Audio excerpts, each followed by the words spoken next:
আমি 1 বছর 2 বছর নয়, 10 বছর বিশ্বনবীর খাদেম ছিলাম। আওয়াজ করে বলেন তো কয় বছর?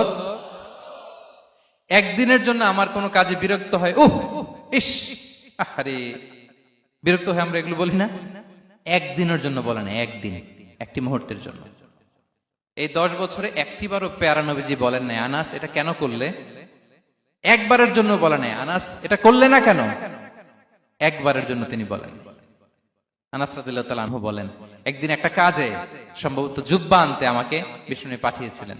আমি ছোট মানুষ, জুব্বা আনতে যে ভুলে আমি মদিনার বাচ্চাদের খেলা দেখতে আরম্ভ করলাম। বাচ্চারা রাস্তায় খেলাধুলা করে না?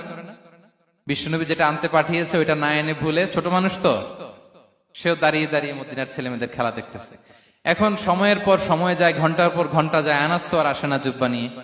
বিষ্ণুনবী ভাবলেন, হায় রে, আনাস মনে ভুলে গেছে, যাই নিজের কাজ নিজেই করে নিয়ে আসি।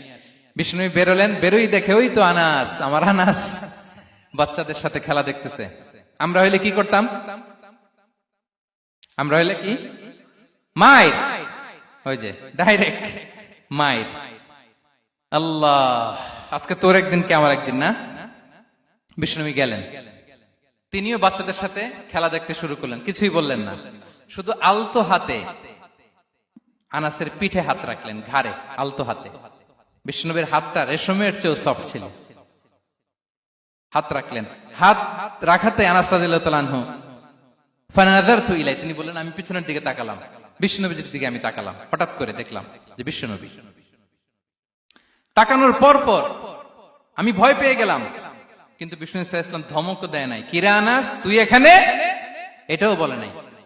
তাকালাম, ওয়া হুয়া ইয়াদহাক, তিনি একটা মুচকি হাসি দিলেন। বললেন, আনাস তোমাকে না কাজে পাঠিয়েছিলাম, এখানে কেন? আনাস বলে, ইয়া রাসূলুল্লাহ ক্ষমা করে দেন, আমি যাচ্ছি। আনাস বলে, বিশ্বনবীর সেদিনের মুচকি হাসির শাসন মরার আগের দিন পর্যন্ত আমার এই সোজা রাস্তায় রেখেছে। ভাইরা আমার, শাসন করতে জানলে পিট্টি দেয়া লাগে না, ধমক দেয়া লাগে না, মার দেয়া লাগে না। শাসন করতে জানলে একটা মুচকি হাসি দিয়ে শাসন করা যায়।